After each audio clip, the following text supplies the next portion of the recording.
Good evening and welcome. Welcome to the June 15th Calf Canyon and Hermits Peak Fire Update. My name is Celeste Prescott, a Public Information Officer with Southwest Incident Management Team 1. Southwest Team 1 is currently managing the northern zone of the Hermits Peak and Calf Canyon fire, and Southwest Incident Management Team 5 is now managing the southern zone.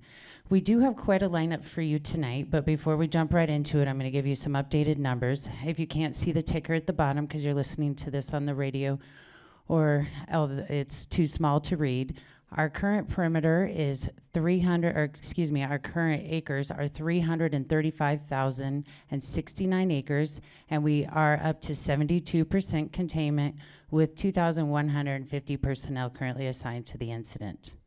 With that, I'm going to go ahead and take it down to our partners in the South for Southwest Incident Management Team 5, Incident Commander Mark Bernal.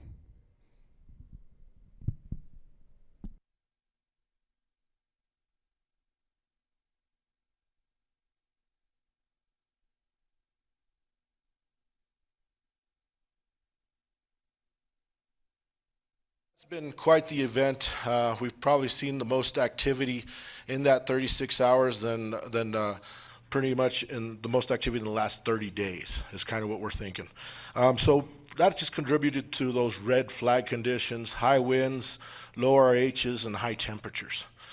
We are continuing to do the exact same strategy that Team 2 is doing, and that is a confined, contained strategy and point source protection, where we're trying to assess the values out there and deal with the values directly as the fire grows.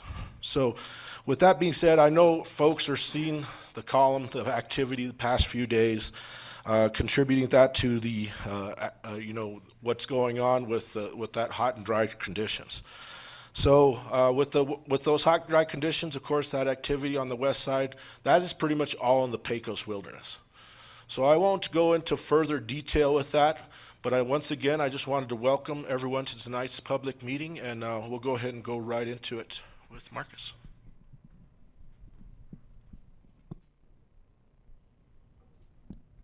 Hello, everybody. I'm Marcus Cornwell, Planning Operations Section Chief for Team 5.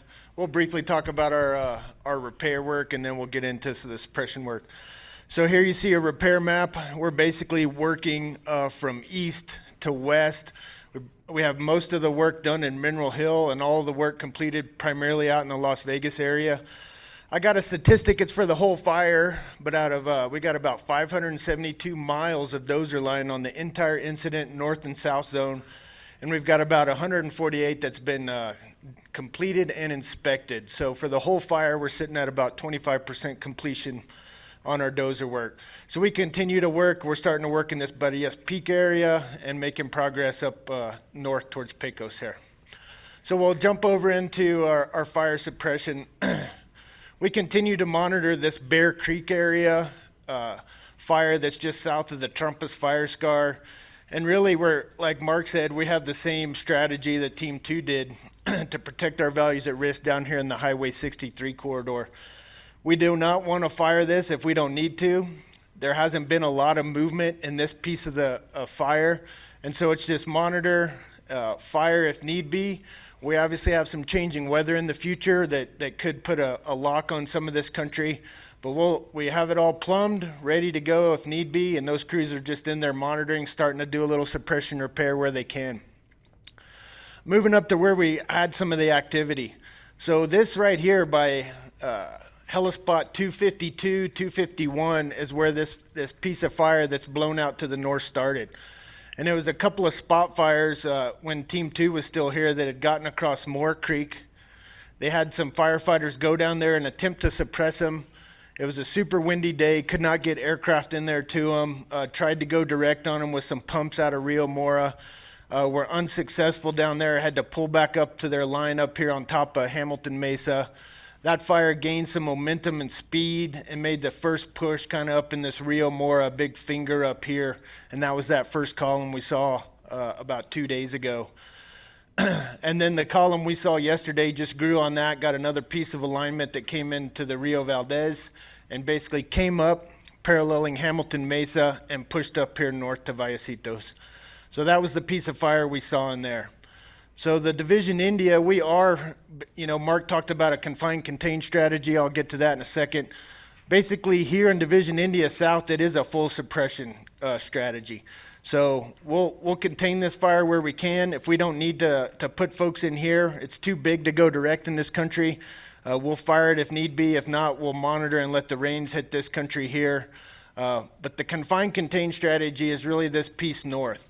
So a couple of our main values at risk in this northern country are obviously the Pecos watershed that feed all the communities down on Highway 63, an important natural resource, a lot of mixed conifer in there. And then the Beatty's cabin area, which has 4 historic structures in there. So we have a wildfire module in there. They've wrapped that thing, have sprinklers and a hose line that connects back over here to Hamilton Mesa. So you'll see these lines here in Hamilton and in Pecos drainage. Our strategy is not to necessarily use those as full containment lines. If they offer an opportunity in the future, the fire checks up in Pecos River, we might insert a few people, but we don't want to get folks out in front of this, and we're really balancing the risk reward of inserting firefighters in country that could be very difficult to remove them, and looking at this coming weather pattern. And so really, we have a natural barrier up here in the high country where this skyline ridge heads north, comes around, splits here by Chimioso's Peak, North Chuchas Peak, and another big ridge that comes up here into the north zone. So this is a big basin that has big rock, 13,000-foot peaks where the fire will not cross. And so really looking at this coming weather, we don't find it necessary to insert people in there. So it's a confined contain, kind of let the fire play its natural role in this higher piece, suppress where we can, obviously protect our values at risk. If we find an opportunity to do aerial ignition in there, we will, but really with these conditions, we really don't have that opportunity. And the fire right now is just starting to back slowly into the Pecos drainage. Didn't move a lot today, so we're just in there monitoring that and keeping eyes on that. Thank you. Thank you so much for that thorough operations overview, Marcus. And now we're going to turn it over to Southwest Incident Management Team 1 Operations Section Chief Jason Coyle. Hey, good evening, everybody. I think Marcus did a great job explaining the situation and the fire that a lot of what I'm talking about has to do with. And the first thing that I wanted to put out there was that our strategic objectives should guide our tactical actions. I think Marcus did a great job of explaining why those objectives of keeping that fire on the east side, prevent it from moving north towards the values, while that is the action being taken. So what we've been spending a lot of time doing here on the north zone, in addition to the suppression repair actions that I'll show you on the map and the work on those contingency lines, is evaluating the potential for different conditions to exist and then preparing for how we respond to those conditions. So with that, the first thing we try to do is separate our facts from our assumptions. So some of the facts that we're working on right now is that the fire is established south of that big ridge system that Marcus talked about, that the forecast calls for wetting rain, the forecast also calling for southeast winds, and that the areas with high burn severity within the fire scar are more likely to produce flooding and debris flows. So the last major fact that we're focusing in on as we start to build our strategies moving forward is that the fuels are very dry. So put all that together, and then you got to make some assumptions, right, if you're going to plan for the future. So some of the different assumptions that we're looking at is that fire will remain south of that ridge system. That is the most probable solution and the most probable outcome, I think, over the next 7 to 10 days. So we look at not only probability, though, but what's possible. So, possibilistic decision making. And we look at what's possible. We look at, hey, fire could get across there. Unlikely, there's a few stringers of fuel that may happen. So we're preparing for that by continuing work on that southern contingency line and making sure that we have a plan in place to be able to hold that line and then improve that line in the areas necessary if the fire moves across. So as we prepare for those impacts and those different possible scenarios, we're also looking at how the weather and the weather, primarily the wet weather, could impact our other operations, including our contingency line work and, most importantly, that suppression repair. So with that, we'll go to the map and show you what we got going on. as we've talked about for many days, work continues on this northern contingency line going out towards 518. A big success today is there's a bridge down here that was great for everything except 85,000-pound log trucks, and we were able to improve that bridge to make it so we can get the material that's being hauled off of that contingency line out this way. Allow us to keep working from east to west and then moving the equipment out to the west. And also, if we get significant wetting rains that compromise our ability to move along this line, it gives us a faster way to get that equipment out to all-weather roads. If we go over to the contingency repair, or the suppression repair work, so you can see that these greens on the map, south of Sierra Bonita and north of Guadalupita, there's a lot more green on this map than there has been in the past days. And there's also a lot more green down here towards Mora and then north up towards the fish hatchery. You'll continue to see over coming days these red lines getting smaller as they're turned green and the suppression repair work that's done has been approved. The other area that we've been concentrating on is up in Chacon, so north of Holman, and they're continuing to work south down towards where 581 road comes in off of Holman Hill. They'll continue to work south on that effort as well. And as I pointed out before, the work on this contingency line here in the southern, south of 518, what we're calling our southern contingency line, that work is ongoing, preparing to, on the unlikely event that some fire does cross over this ridge, have that line prepared. And like Marcus said, right now we are in a waiting game. We don't want to introduce any fire anywhere along these lines. We just want to make sure that those lines are prepped, give us a point to access that. And if there is a stringer of fire coming out, that we can make sure and grab onto it. And with that, that'll be the end of the operational report for the North Zone. Oh, one last thing. I said I would talk about the midnight fire briefly, and I'm happy to report that we have line all the way around the midnight fire and that line is holding. Thank you. Thank you so much for that, Jason. And I do understand there were some technical difficulties at the beginning of both the meeting and then with Jason's introduction. So just know that this is all being recorded. It will be uploaded afterwards as one complete video. And so I apologize if you missed any of that. You will be able to go back and watch it afterwards.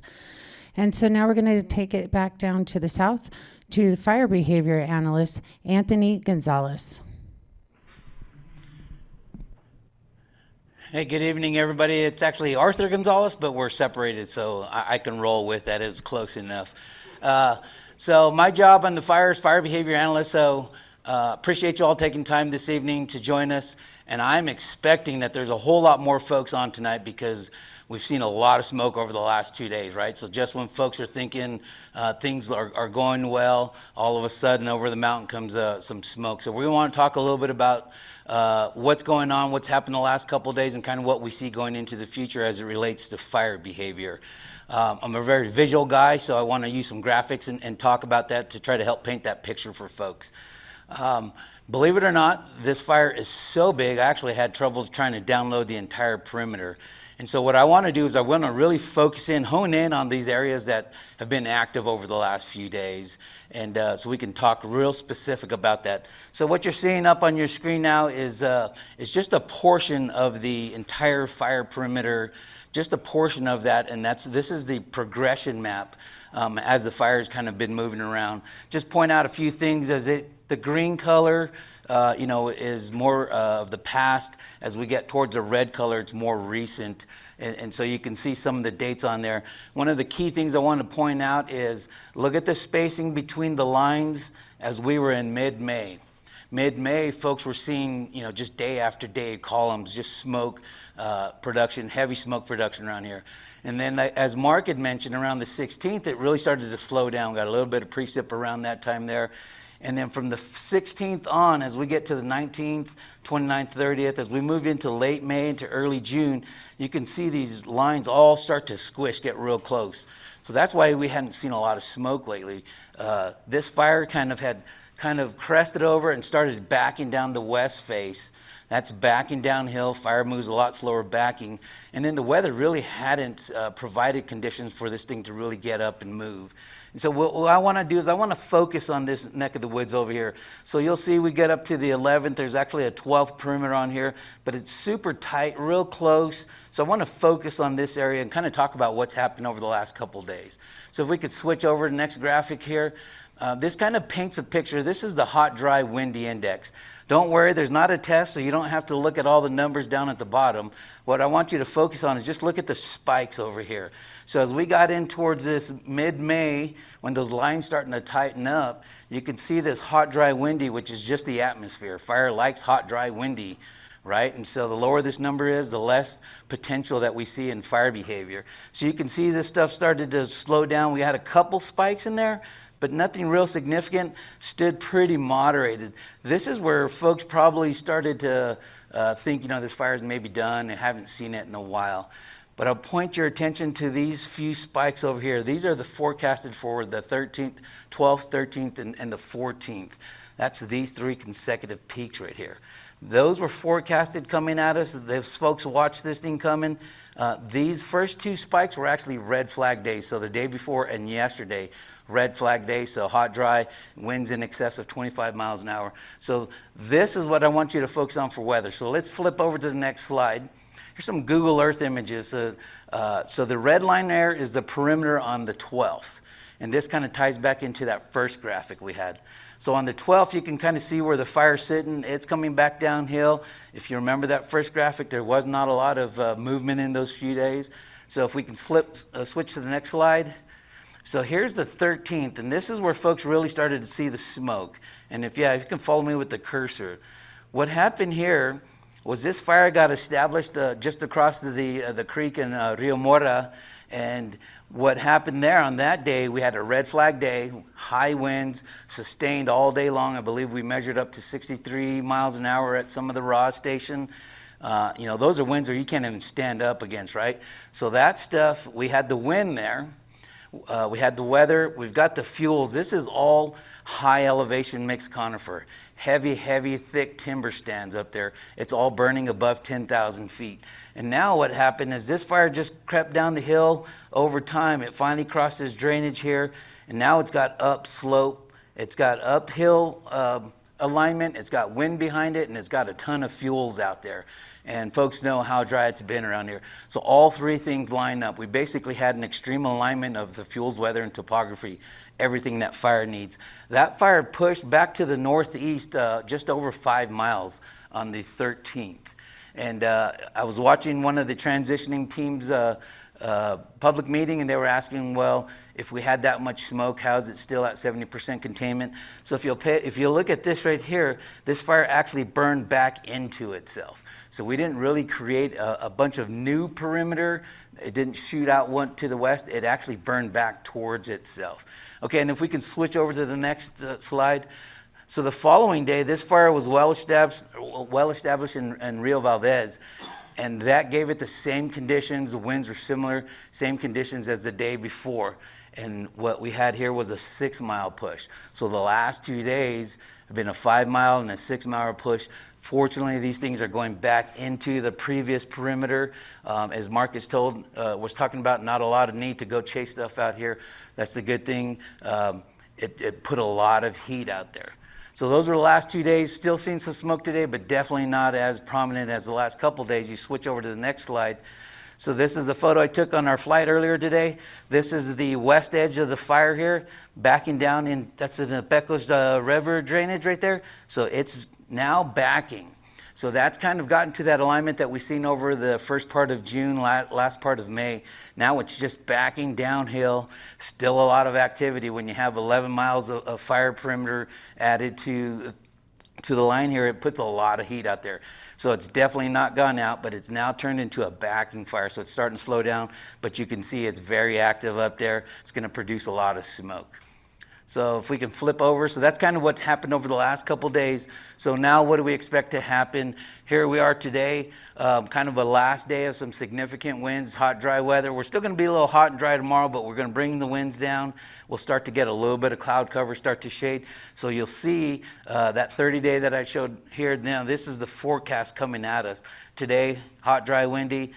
Tomorrow, much less, and then as we progress through the week, we start to bring it way down. We're going to moderate that stuff. That high elevation makes conifer above 10,000 feet. It's an on-off fuel switch. It didn't do anything for about a month, and then it had the right alignment. It turned, it pushed 5 miles one day, 6 miles the next day. We'll see what happens at the end of the shift today, but what I expect is that off switch is going to come now. It's going to really shut it down. Once these fuels start to see some cloud cover, higher RHs, and maybe, hopefully, some precip, it's going to really slow that stuff down. So we're going to see quite a bit of smoke production, or a decrease in smoke over the next few days, because that stuff's just going to start slowing down. Appreciate the audience's participation there. Okay, and then next photo here. So just wanted to show, this is a Google Earth image of what Marcus was talking about as a big catcher's mitt. So these are those perimeters I just walked you through. This 5 mile push on the 13th, 6 miles on the 14th. Fires actively backing into this drainage right here today. What we're looking at is this high elevation ridge that Marcus talked about. You can really see that draw out in Google Earth. This is the Pecos River drainage right here, the big basin, and it's got a high alpine rock scree ridge top all the way around it. You know, there's still some fuel over here, some opportunity for it to get over here, but it's kind of all contained by a high elevation ridge. So that's going to just kind of help increase the ability for our folks to just kind of monitor this stuff and do what's necessary, what's safe, but not necessary to feel the need to get so far in here to chase this stuff. This will definitely help slow, if not stall, fire over the next few days. So with precip and a good rock ridge out ahead of it, definitely expecting a significant decrease in smoke production. So I believe that's all I got. I'll stick around and see if there's any questions. Thank you, Arthur. We appreciate that. Sorry about the name confusion. And now I'm going to bring up Donnie Dumont, the incident meteorologist. Okay, good evening, everyone. Yeah, Donnie Dumont, incident meteorologist. I'm going to start off with showing some satellite graphics, hopefully. They'll be popping up on the screen.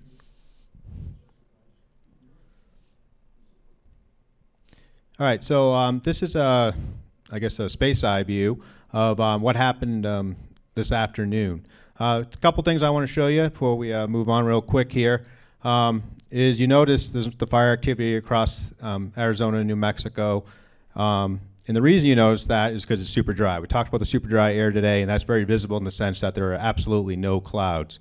What I really want you to focus on is looking actually towards the south over the Sacramento Mountains. You'll see a thunderstorm. You actually see this line of cumulus clouds start to form. And what that is actually the beginning of the moisture surge that is coming to our neck of the woods. So let's go to the next slide, please. All right, so what we're talking about is this change in flow pattern. So what's going to be happening? I think this was advertised a few nights ago, and nothing has really changed on that front. We still have pretty high confidence in this upcoming weather pattern. But pretty much it's kind of a big area of high pressure across kind of Texas and the deep south. And another thing interesting, if you look on the left side, I know it's kind of a bunch of pretty colors and such forth, but there's actually a big trough coming off the Pacific Northwest coast, and it's going to dig down to California. And that's just going to stall there. So what that's going to happen is, think of it as just like this pumping action. So we have this wind coming out of the southeast, going to come right off the Gulf and outside of Mexico, and it's going to start to evac that moisture back in. And that's the pattern we're going to be heading into over the foreseeable future, at least through the weekend and beginning of next week. Next, please. So here's the 3-day weather forecast map. So you see today, high and dry. But tomorrow and Friday, you can see our thunderstorm chances will be increasing, and our precipitation amounts will also be increasing as we move forward. Next, please. You guys probably are used to seeing this. Our predecessor, IMETs, like to show this dew point trend graphic, but if it's the first time seeing it, dew point is a direct measure of how much moisture is in the atmosphere. It's a key metric when it comes to the monsoon flow in the desert Southwest. What I want you to show you is 20 is really dry, and 45 is getting pretty moist. So we can see this massive sharp uptick that's going to be coming tomorrow afternoon. So that's number one clear thing you can see. Another thing that's very interesting is you can see the longevity of it. Things can change, especially if you go 7 days out in a forecast, but you can see there's really no strong spikes down. So that's a good news. Hopefully this pattern will stick and we can get some really good wetting rains. Next, please. And talking about wetting rains, here's the general 7-day precipitation forecast. Like I said, thunderstorm activity is always hit and miss in nature, so don't just look and go, oh, we're only going to get 0.28 inches. The really big thing you should be looking at is signals. What's the highest signal of the highest precipitation amounts? And you can kind of see one of the highest ones in the state as of now is right over our fire area. So that's good news on the putting the fire out front, but we also know that's a hazard we're going to have to deal with when it comes to flash flood moving forward. Coming back live over to me. And then we're just going to finish off with our standard weather matrix here. One thing I do want to highlight is, yes, the moisture is coming, but like every onset push of moisture, there's a big threat for dry lightning and gusty erratic outflow winds. So that is our threat tomorrow. The numbers are looking better on here. We can see our winds are going south, southeast, and our thunderstorm chance is only 20%. But it's still going to be a pretty dangerous day when it comes to fire weather conditions, especially if a storm happens to form over the active fire line. Just giving an example, typically in these kind of days, when we get those gusty outflow winds, we can get downdrafts from these and outflow boundaries up to 55 miles per hour. So hopefully it doesn't hit any active fire line because it's extremely dangerous, but that is a threat we're going to have to deal with tomorrow. And then if you're used to seeing this graphic, you probably, last couple weeks leading into this week, you just saw red all over it. Now you've seen a lot of green all over it. So this means extremely moderating fire weather conditions, which is good news, which the fire behavior analyst has talked about. So like I said, things are looking good. Even if we don't get the rainfall, what is going up is this max humidity and min humidity. So that humidity is coming, that's associated with those increased dew points. So overall, things are looking really, really good for the moderating fire weather conditions. But the threat for flash flooding is also going to come with that. Right now, it's really difficult to pick the correct day of when we might get flash flooding. The key thing to recognize is just look at the thunder chance. Okay, when the thunder chance goes up, that's usually your good signal that you have a high likelihood to get flash flooding. But pretty much anywhere from Friday through Tuesday, we have enough moisture, especially up in the mountains, for wetting rains. And we have wetting rains, we have a chance for flash flooding. Our flash flooding and debris flow thresholds are extremely low, meaning that a half an inch of rain in less than an hour can cause huge problems. So just be aware of that as we move forward. Listen to your emergency managers and listen to what they're telling you and start to prepare now for this season because it's coming really, really soon. And that's all I have. Thank you.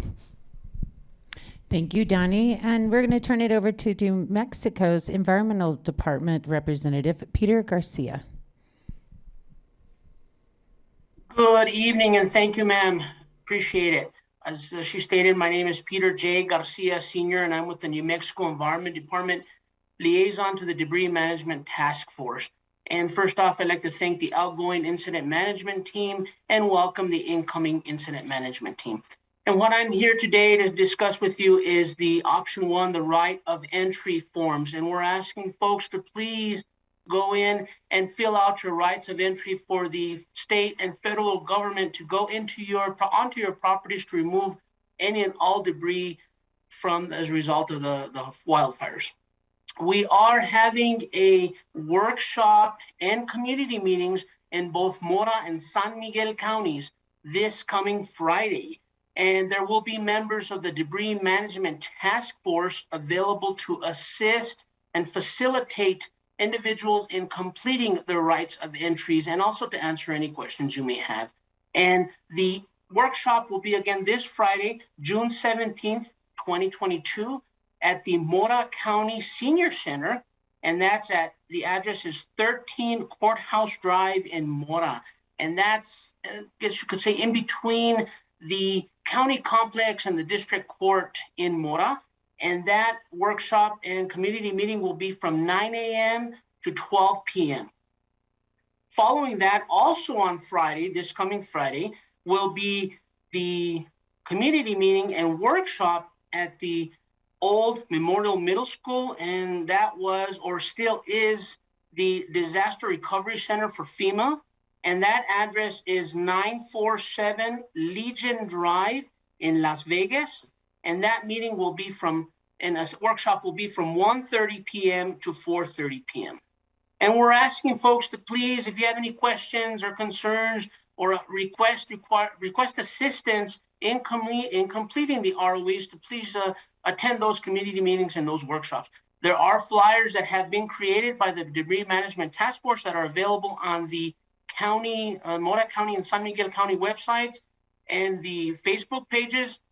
There are also the flyers available on the New Mexico Environment Department Facebook pages and the Department of Homeland Security and Emergency Management Facebook pages that gives the information that they're requesting for you to take to assistance in the completing the ROE. And for instance, we're requesting that you bring a government issued identification if it has available, the county assessor's tax assessment or bill if available, your homeowner's insurance information if applicable, any secondary insurance information if applicable, any automobile insurance information if applicable, and a signed statement from the joint owner of property approving the submission of the ROA if applicable, and the copy of the trust documents if applicable. And of course, that flyer is available online and also at the Facebook pages at the Mora County and San Miguel County Facebook pages and the New Mexico Environment Department and the Department of Homeland Security and Emergency Management Facebook pages. Again, we are offering these workshops to assist all affected residences in completing the rights of entry information, and also any individual that's still wondering what this program is or has any questions, we're also going to be available to answer any questions. Again, the EPA mission assignment is almost completed and almost approved for phase one of the option one phase one program, and that's hopefully we'll have boots on the ground, or EPA will have boots on the ground within the next 2 weeks. And shortly thereafter, the U.S. Army Corps of Engineers will have their mission assignment approved and boots on the ground to remove all the remaining debris under phase two.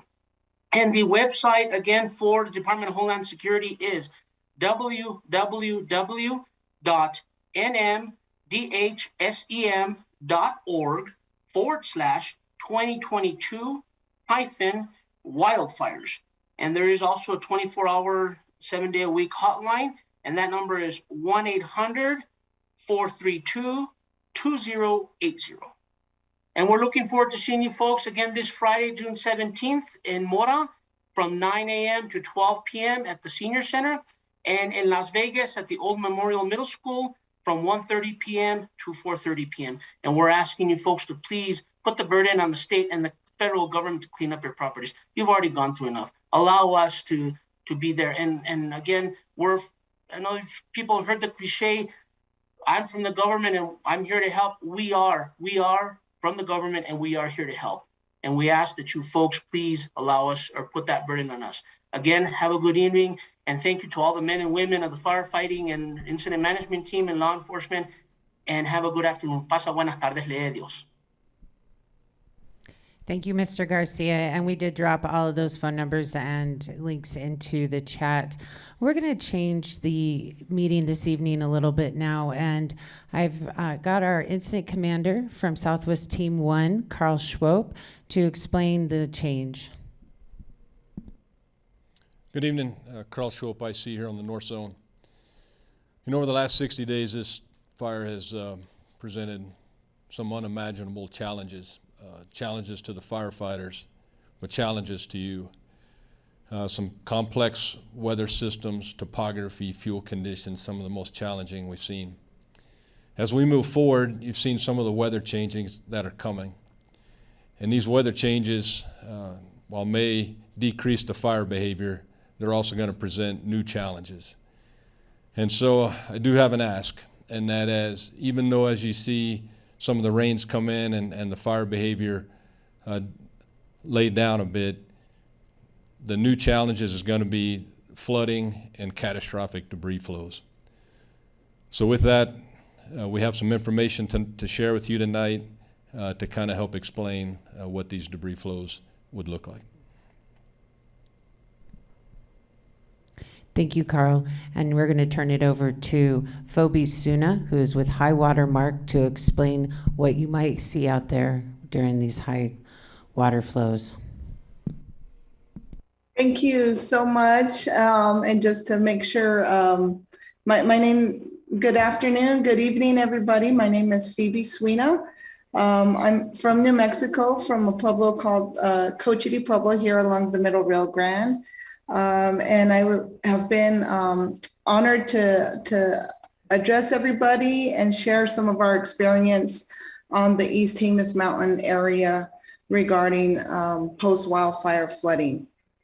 Back if folks don't know, back in 2011, we had a Las Conchas fire in the East Jemez Mountain region. Unfortunately, I've had to deal with post-wildfire flooding since 2000s, since the Cerro Grande fire. And so unfortunately, a lot of experience in post-wildfire flooding from Cerro Grande all the way to today. And just to ground us, I wanted to show the unique attributes for the Hermits Peak fire. On phase 1 of the burn severity maps, we're focused on 2 watersheds, Gallinas and Tecolote. Gallinas burn area was approximately 64,000 acres on the burn severity maps you see there. Tecolote is approximately 51,000 acres. And this is what we see in the upper watershed. We see this is in Gallinas, Porvenir area, Beaver Creek. You see the steep slopes, high burn severity in those areas. And just to, again, start a comparison here, for the Las Conchas fire area, Cochiti Canyon, there was approximately a total of 20,000 acres burned. And this is what Cochiti Canyon look like after the Las Conchas fire. And next, I'd like to share Las Conchas fire effects in Santa Clara Canyon, which is approximately 15,000 acres of burned area you see there on the slide. So we do have highly severe burned area in these 2 canyons, both in Cochiti and Santa Clara.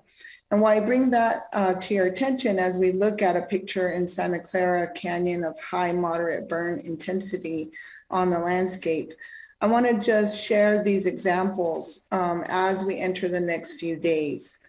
Back in August of 2011, which is approximately about a month after the fire was ripped through these areas, these canyon bottoms and canyon tops, the area received normal monsoonal events. Here in Santa Clara Canyon on August 21st, there was about an inch over 8 hours, as you can see there. At this point in time, right after the fire, we didn't have rain gauges, precipitation gauges, or flood gauges put up yet. We were still, just like we're doing now on Hermits Peak, scrambling to get those gauges up and running. So all we could depend on was Doppler radar, and you can see 1 inch in an 8-hour period. And this is a picture 10 miles from the burn scar, from the edge of the burn scar near Santa Clara Pueblo. The arroyo, the flow area was completely inundated. You see some Jersey barriers there on the edge. And then you also see some of that debris flow the debris flow moving down the watershed. This was in the canyon itself. This was courtesy of Governor Severity at the time. He happened to be in the bottom of the canyon, and you can see the entire floodplain was activated in the bottom of the canyon. There were floating logs, floating trees, and again, that was on an inch of rain in that canyon. And so just a really quick, here's the road in, here's what it looked like on the left before, what it looked like afterwards. Looking at another portion of the road, it really, because of the amount of debris and flow that we get after post-wildfire events, we really have a huge change in the bottom of our canyon bottoms after such a catastrophic wildfire. And again, here's another example. You see that little structure on the left-hand side, where you can see it there, and how the road has been completely inundated. There's some trees no longer there anymore. So that was a result of the energy of the flow of water combined with the debris mobilized through the bottom of the floodplains. And here in Cochiti Canyon, on that same day, we had a little bit higher event of 1.7 inches of rain in an 8-hour period. Again, this all we had to depend on at this point of time was Doppler radar. And so as we go through, we see Cochiti Canyon completely inundated as well. And again, that was just a month after the fire. And at this point, I would like to share a video. And I know some folks that deal with fire and deal with flooding have probably seen this video. This was a video that I took in Cochiti Canyon on August 21st, 2011. I was in an adjacent canyon called Peralta. I saw a rain cloud 10 miles above this location. It wasn't raining heavily at this location. It was raining 10 miles above. And 20 minutes later, this is the debris flow that we saw that day.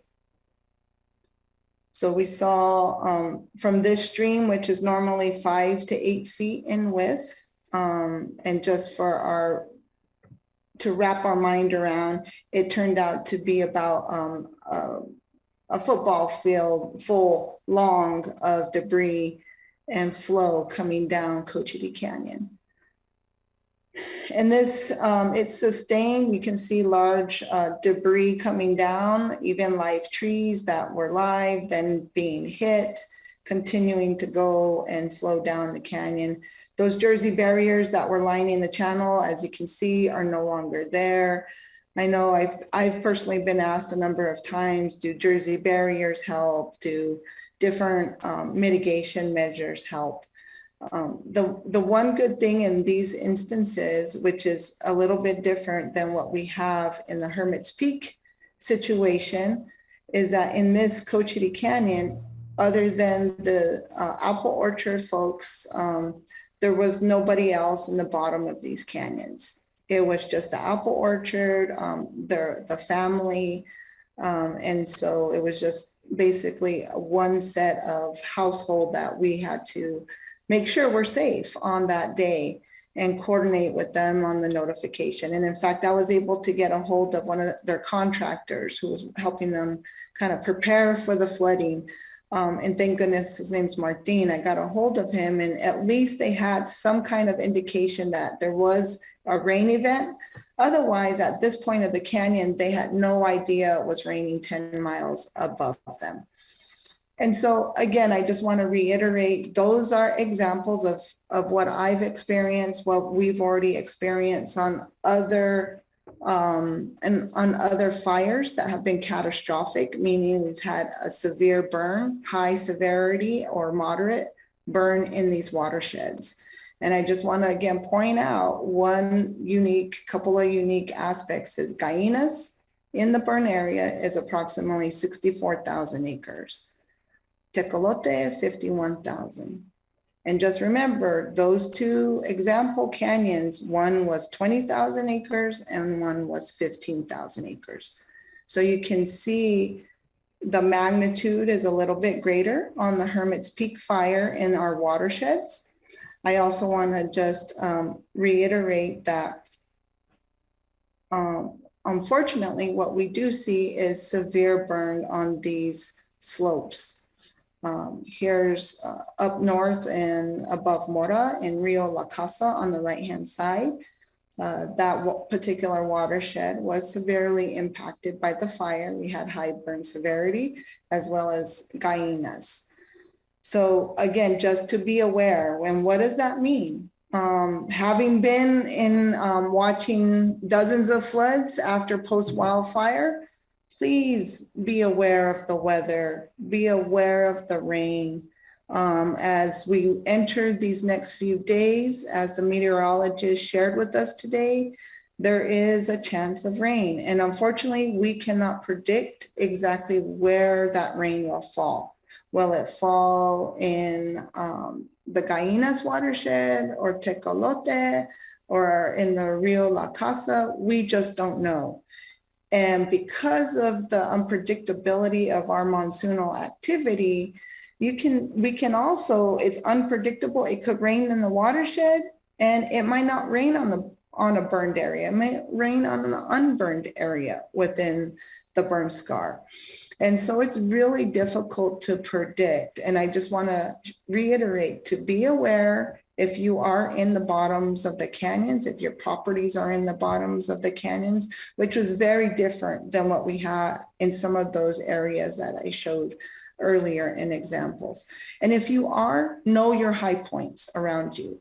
Know where the high points are in the event if we get a good rain event, an inch or more.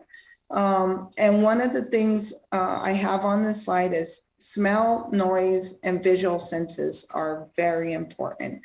What's very unique after a fire, and you get that first flushing of the system, there's an intense smell before the floods hit you or before those debris flows hit you. It's a pungent smell, and you can smell it. It fills the air. So that's one of the first indications that we have debris flow movement. Then you'll hear a noise, especially if you're in a box canyon or if there's box canyon above you or other features in the landscape that are more hardened than a general floodplain. You will hear the debris rolling down and the rocks rolling down. Sounds like a freight train. They always say that, but I can attest that that is true. And also visual senses. Just be aware of your surroundings, and those initial debris flows move very slowly at first, but before you know it, within seconds, within minutes, the whole floodplain can be inundated. And also, because we have so many people living in the bottom of these canyons that have been so severely impacted, please be prepared and know your roads, know your road network going in and out of these canyons, and just be prepared that if there is some debris flows, that those roads may be impassable, they may be damaged, and just be aware of your surroundings and what those impacts may be. And with that, I just appreciate the time to share this information with everybody. And I know I also want to say, having been helping out with some of the coordination and the meetings, I know there's been a lot of questions. What's everybody doing? I just wanted to share with everybody that people are trying hard, doing their best to try to scramble, just like we did after Cerro Grande, just as we did after Las Conchas. It's an imperfect system. There's so much unpredictability, and please, let's just work together to help our New Mexico citizens manage these next few days and through the monsoon season. Thank you so much. Appreciate the time. Thank you, Phoebe, and we really appreciate those eye-opening images. I know that the comments in Facebook are expressing their gratitude for that as well. We're going to turn it back down to our partners at the South for San Miguel County Sheriff Chris Lopez. Good evening, everybody, and welcome to the 6 o'clock community briefing once again. I'd like to first thank the new teams that have came on board to help us in our mission to put this fire out. I know we're close to 3 months now. It's been quite a while in this effort, and definitely good things as the transition has occurred and they're on the ground and definitely working closely with us in terms of getting this thing taken care of finally. I know we got good news, 70% containment, so it continues to go up, and I know that efforts are difficult in terms of dealing with the fire in the wilderness now. And I know we've been getting a lot of new calls because of the large plumes that we've been seeing, but they gave a really good explanation as to what's going on to that with their operational brief, and we're grateful for that. So thank you for your work and efforts and for keeping the community involved in understanding what's going on. With that, I'd like to start with our Ready, Set, Go evacuation updates. I know I was getting calls a few days ago about when we were going to be opening up that Iron Gate community subdivision. We're still, as you can see, there's still a lot of active fire in that area, and for that reason, we're going to continue to keep that in a go status. We're still in discussions, and I know the team will definitely keep on monitoring that. As they were talking about the possibility of having to burn off that hill on the bottom there, if the fire continues to move that way, or if they feel that it's necessary to do so. We also have the Holy Ghost corridor, which is in a set status, and that'll remain as well as Tres Lagunas. As far as the other areas in that Pecos corridor, they're all in a ready status, and those will remain in a ready status. One thing I wanted to touch on, and I've been talking with the team on, is the fact that we don't want to get the Ready, Set, Go fire evacuation status is confused with flooding evacuation statuses, and so. I'm bringing that up here now in the meeting so that way people understand that there is a difference between fire evacuation system, the Ready, Set, Go system, and what we would be doing for flooding. And in terms of flooding, it's difficult due to the fact that your timing, the time you have in order to notify people, the window is a lot shorter. As if you do get that potential rain in a certain area, in a certain set of canyons, that your time is very limited in terms of getting that warning out there or getting boots on the ground out there. And so really, identifying different ways that we can communicate that to people is extremely important. I know our NOAA radio, National Weather Service alert system, that's going to be a primary function, especially for those out there in the upper canyon areas, like in the Gallinas and in the Tecolote Canyon, the Manuelitas Canyon, all of those upper canyon areas where communication is an issue. I did have my deputies out there today testing to make sure that the radio, AM/FM radio, is available out there, and we were successful in finding out that it is available. So I would really urge all of you to keep your AM/FM radios on and running, so that way you are available to receive any kind of immediate or emergency alerts for flood warnings or flash flood warnings. So there's that piece, and then of course we have our RAVE system, which is our county alert system, which will also be operational, and we'll be using that as well. San Miguel County Notify, SM Notify, to sign up for that. If you're not signed up for it, you can get on our county website, co.sanmiguel.nm.us. There's information there on how to register for our RAVE alert system, which again is a really good system for local, and we'll be utilizing that as well. And then of course we have our iPods alert system, which is through the state, which we'll also be working on using that piece as well. So we're working on all of those pieces. One piece of information I wanted to throw out there, as I did get a bunch of calls in terms of the RAVE alert system or people not getting notified through their cell phones, is I know a lot of people out in the rural areas are using their Wi-Fi connection through their internet to get cell phone service. So if you are doing that, you need to go ahead and turn on your location on your cell phone, and that'll allow for you to receive those notifications, because then it can track where you're at, and that's how it identifies where you're at to send you that notification, because you identify certain areas that you want to send the notification to. So if it's not picking you up, then it doesn't identify that you're in that area that we're trying to send a notification out to. So that's just a piece of advice. So in terms of really dealing with the flooding piece, we did work with all of our partners in order to put together a map, which is also on that co.sanmiguel.nm.us our website, the one we've been sharing to you throughout this entire fire, which we're keeping up a lot of all the current information for you, which is fire and flood information. And we'll go ahead and come over here to the screen so you can see. So what we have here is we have, as Phoebe was showing you a while ago, we have our burn severity maps here, and the darker the color, the more severe is the burn severity is. And what the blue is you see your flood zones, And then the dots inside are your E911 addressing. And so, and of course, these little lines that look like veins, those are your debris flow. And the darker the line, the heavier the debris flow. And so when you're looking at this, we put this out to the community so that way you can look at it and get an idea of what you might be facing. And it's just a tool to kind of give you an idea. That, I mean, we can't determine how much rain is going to come down or where it's going to come down or how severe the flooding is going to be, but it's just a tool because we've been getting a lot of questions like, how do we know? And so like if you look at this area right here, you see that there's real high burn severity, and there's also heavy debris flow patterns, which are all going to come down here. So of course, as it comes down, it's going to continue to get bigger and bigger as it comes all the way down. This is the Porvenir right here. So this is the Upper Gallinas.